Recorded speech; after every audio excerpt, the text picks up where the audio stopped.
Mire, hay una ocasión en la cual Dios manda a Abraham, como ya le mencioné, a que camine por la orilla del mar Mediterráneo, que es el mar que bordea la tierra de Canaán, la tierra de Israel, para que Abraham contara toda la arena del mar y así tener una idea de cuán grande iba a ser su descendencia. Ustedes saben que es imposible. La arena del mar es un número finito, pero es imposible que el ser humano lo cuente. No tiene manera de contarlo. Pero también hay otra ocasión en la cual Dios le dice que cuente las estrellas del firmamento, a ver si puede. Entonces, con estas experiencias, Dios lo que hace es que fortalece la fe de su siervo. Dios le daba la oportunidad a Abraham de afirmar el significado de su nombre.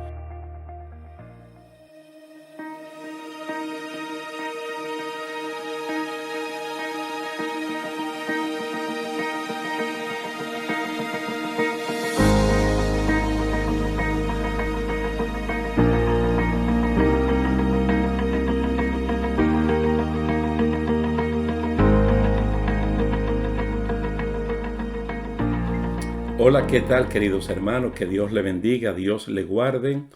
Realmente es un placer para mí reencontrarme con ustedes en este día para continuar el estudio bíblico Entrenados para Vencer. En el día de hoy vamos a ver el capítulo número 3, Abraham, un príncipe de Dios. Un príncipe de Dios que establece un modelo, un paradigma. Vamos a leer en Génesis capítulo 12, los versículos 6 al 9. Y Génesis 23, 6. Génesis 12, 6 al 9 y Génesis 23, verso 6. Y lo vamos a leer en Reina Valera del 60. Y pasó Abraham por aquella tierra hasta el lugar de Siquén, hasta el encino de More. Y el cananeo estaba entonces en la tierra. Y apareció Jehová a Abraham y le dijo: a tu descendencia daré esta tierra. Y edificó allí un altar a Jehová, quien le había aparecido. Luego se pasó de allí a un monte al oriente de Betel y plantó su tienda, teniendo a Betel al occidente y a Ai al oriente. Y edificó allí altar a Jehová e invocó el nombre de Jehová. Y Abraham partió de allí caminando y yendo hacia el Negev. Y Génesis 23, 6 dice: óyenos, Señor nuestro, eres un príncipe de Dios entre nosotros. En lo mejor de nuestros sepulcros sepulta a tu muerta. Ninguno de nosotros te negará su sepulcro, ni te impedirá que entierres tu muerta. Aquí podemos ver que la llegada y posterior adaptación de Abraham a estas tierras lo hizo con suma naturaleza. Recorrió casi toda la tierra y hasta llegó a Egipto, la gran nación al sur de Palestina o de Canaán, y estuvo allí un breve tiempo. En sus relaciones con los habitantes de la zona se comportó como un príncipe de Dios. Ustedes saben que Dios nos entrena no es para perder, es para ganar. Y entonces nuestra relación con los demás no puede ser para pérdida, sino para ganancia. El plan de Dios era adaptar a Abraham a la nueva tierra de Canaán y por eso lo hace caminar para que todo lo que sea pisado por la planta de sus pies sea reclamado como de su propiedad. Es decir, una manera simbólica de algo que ya Dios se lo estaba dando. Esa determinación es la que fortalece a una persona que emigra a otro país para vivir por siempre allí. A pesar de la nostalgia que produce su antiguo país, su lugar donde nació, se crió. Las relaciones que se establecen entre Dios y su servidor son determinantes para el éxito completo en el proyecto de ser una persona de bendición para los demás. Dios es el único que puede llenar los vacíos que dejan la pérdida de un país, la pérdida de un familiar, de un empleo, de un amigo, pues aún teniéndolos a ellos, Él llena los espacios emocionales que nadie puede hacerlo. Porque a veces vemos a un Abraham y no lo vemos como un ser humano. Sal de tu tierra, de tu parentela, vete a la tierra que yo te mostraré y ya, como que las cosas ocurren de un versículo a otro. Y no es tan fácil, porque en Ur de los Caldeos se quedó su historia. Se quedó la historia de sus padres, de los abuelos, de los bisabuelos, de los tatarabuelos, de esos clanes que se iban formando, porque los clanes, dentro de las cosas positivas que tenían, era la familiaridad y la dependencia de uno a otro. Entonces todo eso queda atrás cuando Dios llama a este hombre, y en el proceso que él le responde a Dios, el Señor va tratando con él. Abraham reconoció su identidad no solo en el hecho de que lo llamaran el hebreo, Abraham el hebreo, que ambos para él son dos nombres nuevos, porque él originalmente se llamaba Abraham, que fue el nombre que le colocó su padre Taré el día que nació o el día que lo registró. Padre enaltecido. Ahora Dios se lo cambió a Abraham, que significa padre de muchedumbre, pero las personas de Canaán le colocan el hebreo, para dar a entender que él vive allí, pero no es originario de allí, sino que él viene de la otra parte del río. Es decir, que cruzó el río Éufrates para llegar a la tierra de Canaán. Ustedes se van a dar cuenta más adelante que hay cierto parecido entre ese Abraham, que previamente se llamaba Abraham, y luego le colocan el hebreo, y nosotros, los que vivimos en este tiempo. Jesucristo dijo que estamos en el mundo, pero no somos del mundo. Y luego Dios utiliza a Pablo y le revela que nuestra ciudadanía no es de la tierra, sino del cielo. Y que la gente debería identificarnos como personas que, aunque vivimos aquí, tenemos un estándar de vida muy distinto al que tiene la mayoría de las personas. Entonces, Abraham, como le llamaban el hebreo para distinguirlo de los demás cananeos, él entendió, él comprendió a Dios y aceptó sin dudar los planes de Dios para bendecir a todas las familias de la tierra. Podía venir tiempo de angustia o tiempo de escasez, pero Abraham sabía en quién había creído, con todo y que él falló en algunas ocasiones. La nostalgia de haber dejado a su padre en Harán era suplida por la presencia de un Dios amoroso, compasivo y de cuidado tierno. Que uno mismo diga que es un príncipe no es nada, es decir, cuando la boca de uno lo alaba a uno, eso no tiene ninguna validez, pero que el testimonio de los demás nos señale como hombres y mujeres de tantas bendiciones, que lleguemos a ser a los ojos de los demás como príncipes y princesas de Dios, eso sí que tiene mucho valor para nosotros, como ya leímos en el verso 6 de Génesis capítulo 23. Es decir, son los demás que están diciendo, tú eres como un príncipe de Dios entre nosotros. Y uno se pregunta, ¿cómo actúan los príncipes de Dios? ¿Cómo actúan las princesas de Dios en medio de su familia, en el campo laboral, en la calle, en la plaza, en las vacaciones, donde quiera que sea? ¿Cómo actúan como príncipes de Dios?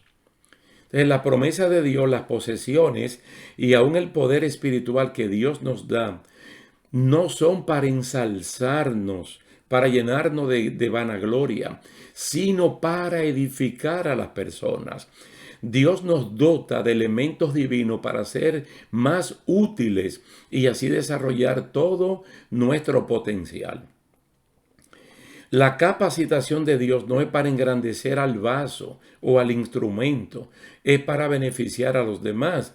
Y ustedes lo pueden notar en las dádivas de los dones espirituales, tal y como está escrito en Primera de Corintios, capítulo 12, capítulo 13, que habla del amor, y el capítulo 14, que habla de las prácticas dentro de la colectividad cristiana de los dones. Usted puede notar que también la dádiva de los dones espirituales, como está en Efesios capítulo 4, nunca son dados para exaltar al receptor, al recipiente, sino para promover el desarrollo y la bendición de Dios en los demás. El Espíritu Santo no pone ni a personas ni a iglesias a competir entre ellos para ver quién tiene más dones o quién ha crecido más espiritualmente. Por el contrario, los dones y los frutos del Espíritu tornan a la persona mucho más obediente y más humilde. Bueno, si decimos las personas en plural, entonces más obedientes y más humildes, alejando de su vida la altivez y la competencia.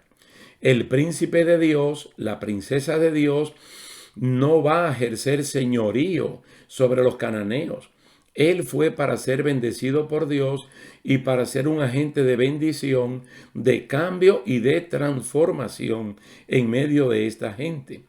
Es tan así que ya hemos comentado la forma tan elegante como el príncipe de Dios adquirió la tierra de Macpela, donde estaba la cueva, que la convirtió en una especie de mausoleo o de un nicho familiar donde enterró a Sara y posteriormente lo iban a enterrar a él. Pero también podemos ver la forma elegante en cómo trató a su sobrino Lot, dándole la oportunidad de que tomara ventaja de las mejores tierras para el ganado y para la agricultura.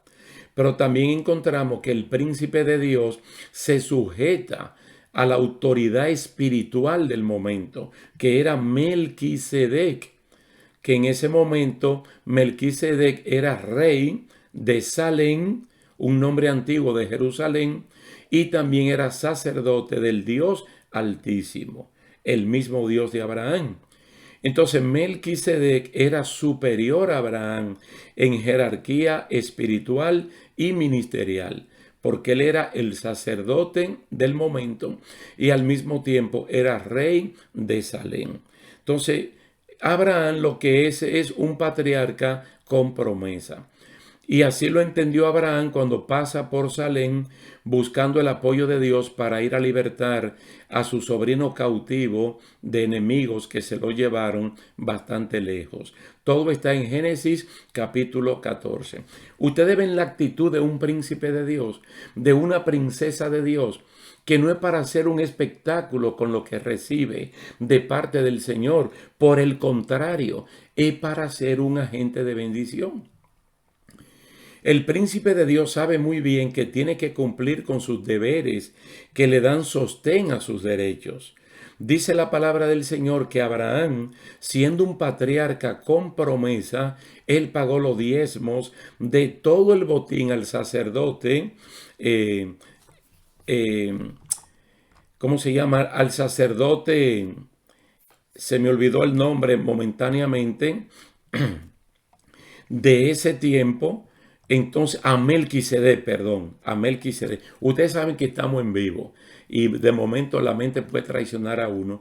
Entonces él, como un patriarca con promesa, que incluso la tierra misma donde está Melquisedec, Dios se la está dando a Abraham. Usted ve que cuando él va y tiene la bendición que obtiene, inmediatamente le entregó el diezmo de todo. Incluso todo el dinero restante se lo devolvió al rey de Sodoma. Solamente sacó de allí lo que él entendía que le correspondía al Señor. No se puede excluir al príncipe por el hecho de ser príncipe. Los primeros en cumplir con Dios son aquellos que tienen llamado y están en posición de liderazgo. Con la práctica establece no solo el ejemplo, porque posteriormente Leví, que es el nieto de Abraham y encargado después por Dios para en el sistema mosaico cobrar los diezmos, no había nacido todavía, pero ya Abraham estaba sembrando un ejemplo. Si los cananeos pueden ver en Abraham a un príncipe de Dios por el cual ellos son bendecidos, si pueden ver a un Melquisedec por el cual han recibido paz y justicia, quiere decir que el que no conoce a Dios lo puede hacer a través de aquellos que con su testimonio y ejemplo demuestran tener valores del reino de Dios. Es así como el Salmo 67, que es considerado por algunos como el Padre Nuestro del Antiguo Testamento, como la oración modelo del Antiguo Testamento, resalta varios aspectos de la bendición. Y uno de ellos es que la recibimos para exaltar a Dios y no al receptor. Esto impide que uno mismo sea adorado o vanagloriado por haber recibido de Dios un favor. Otro aspecto tomado en cuenta es que la persona bendecida presenta a Dios con su testimonio y teme a Dios por esto. Ustedes se dieron cuenta en la lectura, en la primera lectura del capítulo 12, los versículos del 6 al 9, en 3 ocasiones se menciona cómo este hombre podía levantar un altar y sacrificar al nombre de Dios.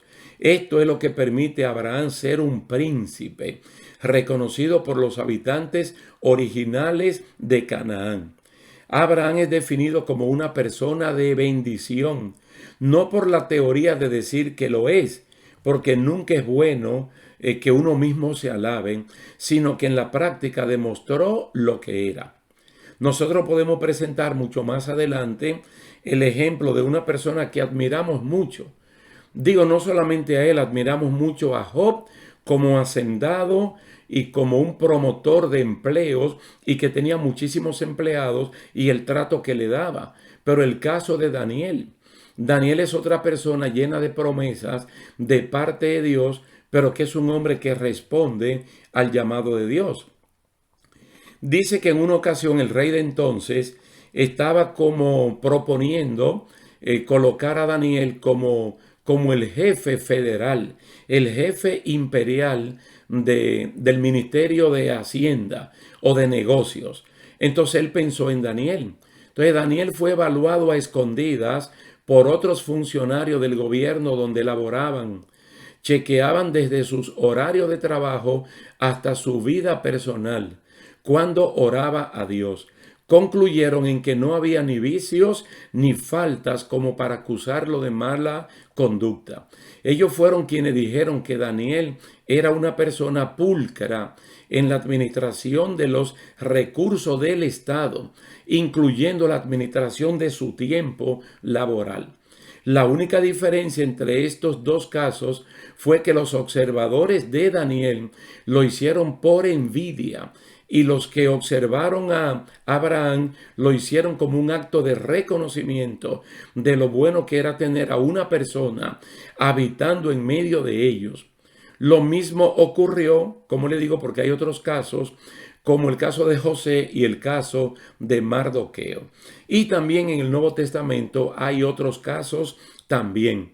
Lo que nos llama a nosotros a pensar que mientras estamos en esta vida, nosotros deberíamos dar buen testimonio. Que las mismas personas nos consideren como príncipes de Dios, como princesas del Señor, y establecer así modelos. Que vean que los cristianos no somos comunes y corrientes en el sentido del estándar de vida que nosotros practicamos. Incluso el apóstol Pedro en la primera carta dice que el impío debería sorprenderse de que nosotros no hacemos lo que ellos hacen. Entonces es tan interesante el saber que Abraham no tuvo ninguno de los problemas con los cananeos como hoy en día tienen los judíos con los palestinos. No se puede imponer nada a la fuerza aunque uno tenga la razón y aunque uno tenga las promesas. Solo hay que darle tiempo al tiempo para ver el cumplimiento de las promesas que nunca tienen fecha de vencimiento, pero sí tienen de inicio de cumplimiento para que se materialicen siempre en el tiempo de Dios. Otros hombres de Dios cruzaron la frontera y disfrutaron con plenitud las bendiciones del Señor. José, por ejemplo, que también es un patriarca, esperó y llegó a ser de mucha bendición, tanto para su familia como para el país. Así como Daniel supo esperar en Dios y pasó todo el proceso de entrenamiento, cuando lo pusieron a estudiar negocios, finanzas, administración, bajo la administración de este capitán de la guardia del imperio babilónico que estaba a cargo, Arioc, si mal no recuerdo el nombre. Posteriormente, cuando lo evaluaron, Daniel, Sadrá, Mesach y Abednego, se graduaron con honores summa cum laude, porque ellos fueron 10 veces mejores que los que más cerca le quedaron. Así actúa el Señor, así es que Dios nos bendice. Miren, el establecimiento del principado o imperio de paz de parte de Dios implica sumisión de la voluntad humana a la voluntad de Dios, la cual es agradable y perfecta, no es tirana. La voluntad de Dios no es tirana, es agradable, es bueno que uno rinda la voluntad de uno a la de Dios. Nadie que se sujete a Dios siente carga pesada por lo que hace. Por el contrario, lleva una vida en mejores direcciones de bendiciones. El príncipe de paz establece relaciones de tanta intimidad que se puede hablar con Dios como se habla con un amigo. Y cuando nuestros caminos son agradables a Dios, aún a los enemigos, los hace entrar en acuerdo de paz con cada uno de nosotros. Ahí es que se cumple Romanos 12 y 13, que en cuanto esté de nuestra parte, tratemos de estar en paz con todo el mundo. Todas las adversidades son vencidas, aun aquellas naturales y propias de vivir en un país el cual no es el de uno. La adaptación, las relaciones sociales, la espera, los cambios alimenticios, culturales, etcétera, etcétera, son superados con creces. Siempre de destacar que en la medida que Dios siembra en una persona, también el enemigo quisiera hacer lo mismo, provocando con esto que hayan opciones a seguir, como son cruzar la frontera o quedarse del otro lado. Es tan interesante, hermanos, el caso del príncipe de Dios, de la princesa de Dios, que Abraham nunca más regresó a Harán. Abraham nunca más volvió a Ur de los Caldeos. Abraham nunca más se llamó Abraham. Él siguió llamándose Abraham hasta nuestros tiempos. Es decir, Dios igualmente nos está llamando a nosotros para que no intentemos cruzar la frontera y regresar a Egipto. Aunque entendemos que es de mucho valor el ser reconocido por los demás, que uno anda con Dios, como fue reconocido Enoc también, uno mismo debe ser dueño de las santas promesas de Dios de que somos pueblo escogido, que somos real sacerdocio, que somos una nación santa. No somos cualquier tipo de persona. Si uno mismo no accede a creer lo que es, no vivirá de acuerdo con esos principios. Si uno mismo no es dueño y reconocedor de lo que ha recibido, pudiera caer en el tremendo error de gente como los creyentes de Éfeso y de la región de Galacia, que habían olvidado lo que eran y lo que habían recibido. Estoy hablando de Éfeso en el capítulo 2 de Apocalipsis, no en la carta que envió Pablo. Y los Gálatas, las iglesias de Galacias, que todo comenzaron bien, pero al final olvidaron. Debemos estar firmes en la fe, marchando por el camino hacia la patria nueva y mejor como el Señor así lo ha dicho. Es mucho el ánimo y el aliento de Dios que nos llega desde el cielo. Cuando firmes en la fe podemos decir, como dijo el profeta Elías, si soy siervo de Dios, que caiga fuego del cielo. El si soy no era dubitativo, sino por el contrario, era un fuerte autodesafío para ver el respaldo del cielo ante uno de sus siervos que sabe de lo que Dios es capaz cuando la vida de uno está en peligro, tal y como lo presenta Romanos capítulo 5. Al ser siervo de Dios, que descienda fuego del cielo y me defienda de los soldados. Es lo que él está diciendo. Mire, la capacidad de pisar el terreno nos da derechos que podemos reclamar más adelante. Esto lo decimos porque Abraham, como hablamos en el capítulo anterior, el capítulo 2, Abraham llega a la tierra y él sabe que llegó a la tierra porque Dios le dijo, ya tú llegaste, esta es la tierra prometida.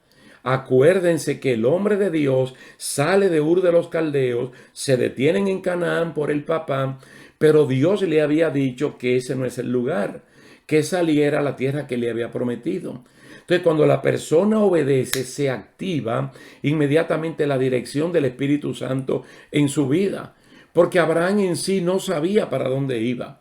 Abraham iba caminando porque mediante la fe Dios lo iba guiando. Entonces, cuando él llega a la tierra, que él la recorre, que él la camina, es como si el caminar fuera el efecto de ir clavando la bandera que reclamara ese lugar como si fuera suyo. Pisar era poner por debajo cualquier poder contrario al nuestro. Era diciendo, yo estoy tomando dominio de esta tierra porque Dios me la ha dado. No porque yo he venido a invadirla. No es porque yo he venido a quitársela a alguien. Usted ve, el éxito se garantiza cuando confesamos que el poder de Dios, nos sostiene y no otros poderes. Otros poderes que, por el contrario, uno sabe que son poderes derrotados. El creyente que está allí prácticamente solo, es como si el Salmo número 3, que se escribe posteriormente, estuviera escrito con antelación y una persona como Abraham pudiera decir, no temeré a 10 millares de gente que pusieren sitio contra mí. Porque Dios es mi escudo, porque Él le dijo a Abraham, yo soy tu escudo. Yo estoy contigo y mientras tú estés vivo nadie podrá hacer frente contra ti. Entonces nosotros, al igual que Abraham, hoy en día somos los príncipes, somos las princesas de Dios, pero no es para competir, no es para hacer alarde, no es para permitir que la soberbia corone nuestras vidas. Por el contrario, todo lo que tenemos de parte de Dios, hermano, todas las bendiciones que hemos recibido es para que seamos canales, para que seamos instrumentos de poder bendecir a otras personas también. Y es lo que el Señor realmente desafía de nuestras vidas. Que nosotros nos integremos a la sociedad, comenzando por la familia, por los centros escolares, por los centros de trabajos, por los centros vacacionales, por donde quiera que nosotros nos movamos. ¿Sabe por qué? Porque el mandato del Señor, id y predicad, lo que Él nos está diciendo, que en tu manera de vivir, que en tu vivir la vida, que deje un testimonio, que dé un testimonio, que las personas reconozcan que realmente tú eres una persona que has nacido de nuevo, que eres una persona que tiene relación íntima con el Señor y que ahora tú puedes cambiar. Tú puedes ser un modelo en medio de una sociedad que está perdida, andando sin Cristo y sin esperanza. Vamos a dejarlo hasta aquí, queridos hermanos, esperando en el Señor que nos dé una oportunidad de vernos más adelante en la siguiente ocasión. Así es que muchas gracias por la atención prestada, gracias le damos a Dios y hasta la próxima. Que Dios les bendiga. ¿Será que por la belleza de ella Él está enfatizando el peligro que Él corre de ser asesinado por un pueblo que Él no lo conoce? Pero que este temor, este sentimiento propiamente humano de lo interior salió a la superficie y Él lo está externando. Aquí hay que ver, hermano, que el hombre de la fe, como ya hemos visto, sea lo que haya sido que Abraham desconfiara de la providencia de Dios al pactar este engaño de mentira por temor a los egipcios, y lo que él potencialmente creía, eso sí es una realidad.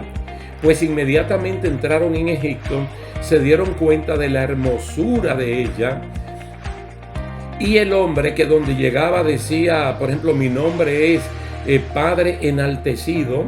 En el caso de que Dios no haya cambiado su nombre todavía, ahora cambió su nombre a soy el hermano de Sara.